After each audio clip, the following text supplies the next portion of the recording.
Think about the last financial expert you trusted. Not a friend. A stranger, on a stage, in a suit, with a book deal and a confident smile. You decided, within seconds, that he knew what he was talking about. You didn't check his track record. You didn't ask for his audited returns. You felt it. In 1920, a psychologist named Edward Thorndike discovered exactly what happened inside your mind in that moment, and he called it the halo effect. What he found changed how we understand human judgment permanently. Because Thorndike wasn't studying finance. He was studying military officers rating their soldiers. And what he discovered was this: when a soldier was perceived as physically impressive, his commanding officers gave him higher marks for intelligence, for leadership, for loyalty. Traits they had no real evidence to evaluate. One single impression contaminated everything else. That mechanism is still operating in your brain right now.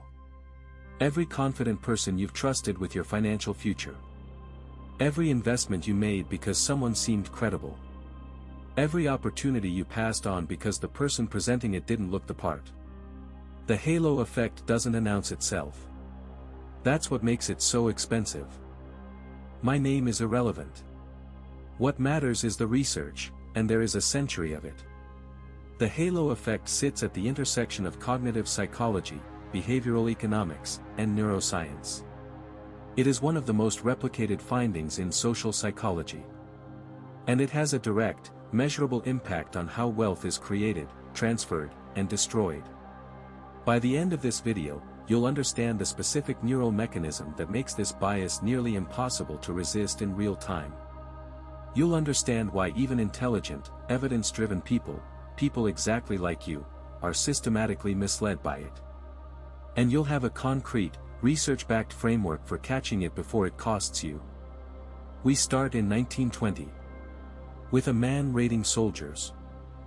Edward Thorndike was one of the most influential psychologists of the early 20th century. In 1920, he published a paper that almost no one outside academia has read, but whose findings shape almost every financial decision you have ever made. He asked military commanding officers to rate their subordinates across several independent traits: physical qualities, intelligence, leadership, and personal qualities. His hypothesis was simple: if these traits are genuinely independent, the ratings should be independent too. They were not. Officers who rated a soldier as physically impressive also rated him as more intelligent, more dependable, more capable of leadership. The correlation was strong, and it shouldn't have existed. Thorndike called this the halo effect, a single positive impression radiating outward and distorting every subsequent judgment. The brain, it turns out, does not evaluate traits independently. It evaluates them as a package. A positive first impression creates a kind of cognitive gravity, pulling all subsequent assessments toward the same conclusion. This is not a flaw in the officer's character. It was not laziness or bias they were aware of. It was how human perception is architecturally structured. And it is structurally identical to what happens when you watch a polished speaker on a financial stage. Here is the mechanism at the neural level. When you encounter a person, your brain is running two processes simultaneously, and they are not equal partners. The first is fast, automatic, and largely unconscious. Researchers in social psychology describe this as System 1 processing, pattern recognition driven by surface cues. Appearance, posture, vocal confidence, symmetry. The second process is slower, deliberate, and requires cognitive effort. It's the process that would actually evaluate whether someone's financial advice is sound. The problem is this, and this is what Thorndike's data showed: the fast process does not pause to let the slow process catch up. It issues a verdict first. And then the slow process, rather than independently evaluating, tends to construct justifications for the verdict that has already been issued.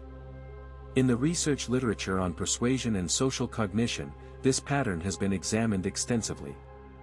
Work by Dion, Berscheid, and Walster in 1972 found that physically attractive individuals are perceived as having more positive traits, including intelligence and kindness, traits that have no logical connection to appearance.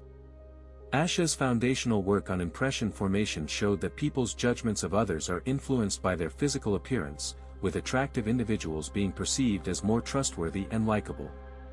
This is not a metaphor. It is a description of how the human brain actually processes social information. The halo radiates before you have time to think. Now apply this to the specific world you inhabit. A financial conference. A webinar. A podcast with a man in an expensive studio. You walk in, or you click play. Within the first few seconds, your brain's fast process has already run its evaluation. The suit. The calm authority in the voice. The clean background. The way he holds eye contact with the camera. None of these things tell you whether his investment thesis is sound. None of them tell you whether his last 3 recommendations lost money.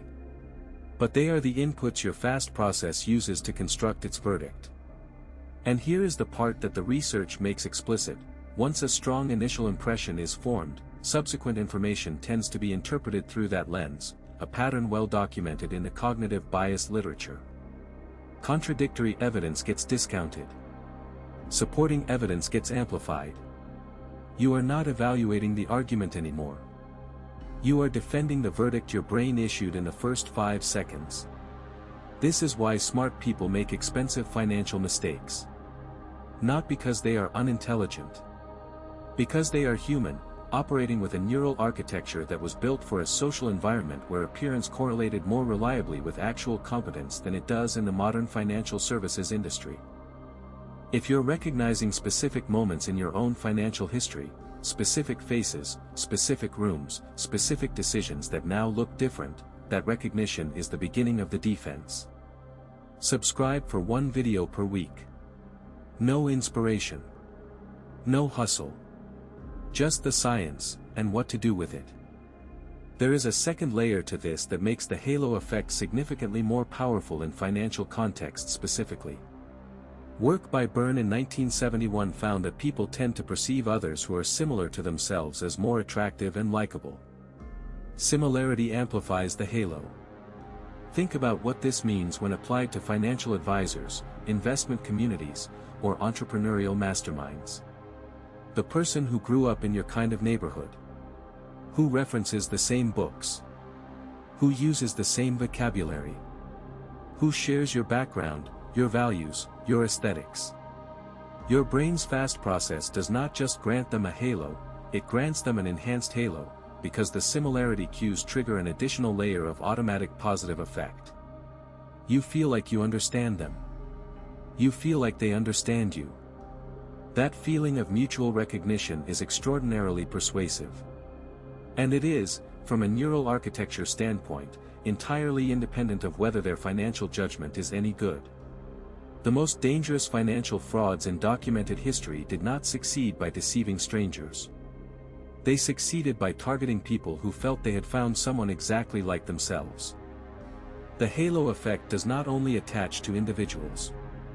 Research examining corporate reputation suggests that organizations with a strong positive public image benefit from the same mechanism. Consumers and investors tend to assume that a company with one strong positive attribute performs well across multiple dimensions, including areas they have no direct information about. Von Braun's work on corporate reputation in the mid-1990s explored how this plays out in markets. Consider the implications.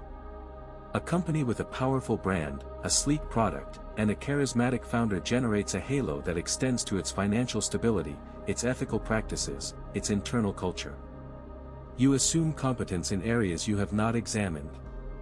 This is precisely why financial bubbles are possible. Not because investors are foolish, because halos are real, neurologically real, and they systematically suppress the due diligence instinct at exactly the moments when due diligence matters most. The halo isn't a glitch. It's a feature of a brain built for a simpler information environment. Here is the finding that changes the framework entirely, and it is the one most people in this space get wrong. The conventional wisdom says, be more skeptical. Question your assumptions.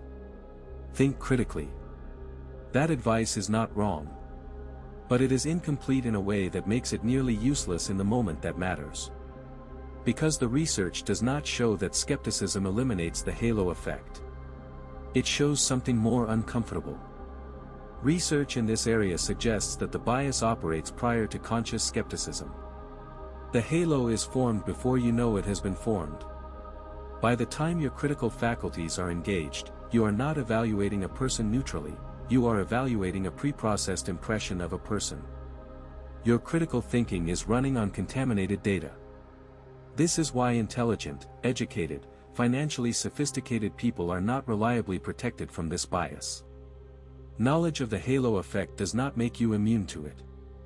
This is one of the more robust findings in research on cognitive bias. Awareness reduces the impact of some biases, but the halo effect operates at a processing level that awareness alone cannot fully reach. What does work?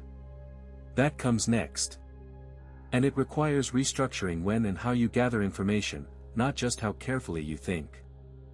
If awareness is insufficient, the intervention has to happen earlier, before the halo is formed, not after. Research in heuristic and systematic information processing, including work by Chaiken in the 1980s, suggests that when cognitive resources are available and motivation is high, people engage in more systematic, evidence-based evaluation. The operative phrase is, when cognitive resources are available. The implication is structural. You cannot outthink the halo in the room. You can, however, restructure your information gathering to occur before you enter the room. Specifically, gather data on track record, verified outcomes, and third-party evidence before you encounter the person delivering the pitch. Read the audited results before you hear the confident voice explaining them. Examine the methodology before you see the polished slide deck. When you do this, you are reversing the order of operations. Instead of forming an impression and then seeking evidence to confirm it, you are forming an evidence-based assessment and then encountering the person. The halo still forms. You cannot prevent that. But it forms on top of a pre-existing evidence structure, and it has significantly less room to distort your judgment. This is not a mindset shift. It is a process change. Thorndike's original finding was about the order in which information is received. The intervention is the same, change the order. The second intervention draws on what the research literature describes as structured evaluation, reducing the influence of global impressions by forcing independent ratings of specific, concrete attributes. In personnel psychology, this is the difference between asking, "How good is this candidate overall?" and asking, "Rate this candidate's demonstrated accuracy in financial forecasting over the past 3 years." The first question is a halo trap. The second forces evidence-based assessment of a specific, verifiable dimension. Applied to financial decisions, this looks like building an explicit evaluation rubric before any high-stakes financial conversation. Not a vague checklist, a specific set of questions that can only be answered with evidence, not with impressions. What is the verified track record, independently audited? What are the documented failures, and what was the response? Who else has used this approach, and what were their outcomes? These questions do not eliminate judgment. They provide structure that constrains the halo's radius. You are not asking yourself how you feel about the person. You are asking yourself a series of questions that can only be answered with data. It is a deliberately uncomfortable process. It is supposed to be uncomfortable, because the halo's primary function is to make you comfortable before you have earned the right to be. Here is the exercise that matters. Not as a future-facing protocol, as a diagnostic of the past. Think about the 3 most significant financial decisions of your adult life. Not the ones that worked out. All 3, including the ones that didn't. For each one, what was your information source before you committed? Was it the person's track record? Or was it your impression of the person? If you are honest, and the research would predict this, you will find that in most cases, the impression preceded the investigation. You felt the credibility first. You looked for evidence second, and you found it, because you were looking through a lens that had already been formed. This is not a verdict on your intelligence. The research on cognitive bias consistently shows that these effects operate independently of measured intelligence. They are a function of how the brain processes social information, not cognitive capacity.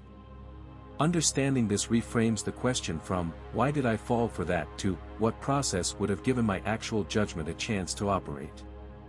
That reframe is not just psychologically cleaner. It is more accurate. An accurate diagnosis is the prerequisite for any meaningful change. Thorndike published his finding in 1920. Over a century ago. The mechanism he described has since been replicated across cultures, across professional contexts, across every domain of human judgment that researchers have examined. It has never gone away. Because it is not a bias you can eliminate. It is a feature of a perceptual system that is, in most contexts, extraordinarily effective. The halo effect exists because, in most of human history, appearance and demeanor were reasonably reliable proxies for competence and trustworthiness. The modern financial ecosystem broke that correlation. It created an environment where the cues that reliably signaled trustworthiness for 100,000 years could be deliberately engineered. The man in the suit, on the stage, with the calm voice and the confident smile, he may be brilliant. He may be a fraud. The halo tells you nothing about which one he is. What you now have is the research, the mechanism, and the framework. The process change is available to you. Whether you implement it before the next high-stakes financial decision, that is a data point about how much this video actually changed your behavior versus how much it changed the way you explain your behavior to yourself. Thorndike measured the gap between what people believed they were doing and what they were actually doing. A century later, that remains the only measurement that matters.